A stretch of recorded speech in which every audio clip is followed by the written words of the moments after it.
আরে বাহ, দারুণ মেকআপ করিয়েছো তো তুমি।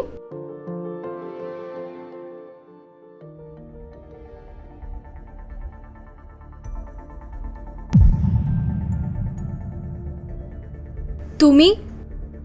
হ্যাঁ আমি তোমার জন্যই অপেক্ষা করছিলাম। তুমি এখানে কি করছো? তুমি তো মা বাবার সাথে শিফট হয়ে গেছিলে সেই সময়। হ্যাঁ, ওখানে পার্লারটা ভালো চলছিল না, বাড়ির খরচা উঠছিল না, তাই আমরা এখানে চলে এসেছি। আর এখানে কাস্টমারও ভালো পাই। তুমি দ্বিতীয় বিয়ে করোনি? একটাই যথেষ্ট ছিল। আর এমনিতেও আমি এখন ওর দিকে মনোযোগ দিতে চাই। আচ্ছা ঠিক আছে, যা হওয়ার হয়ে গেছে। এখন তোমার যদি কোনো জিনিসের প্রয়োজন হয়, তুমি তো আমার বাড়ি চেনো, চলে আসবে। ঠিক আছে, আমি আসছি। আসবো না।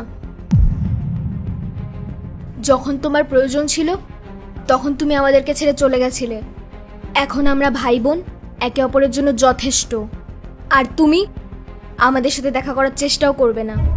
আর যদি ভুলবশত কখনো দেখা হয়েও যায় তাহলে মুখ ফিরিয়ে নেবে, যেমন আগের বার ফিরিয়েছিলে। বুঝতে পেরেছো? সরো।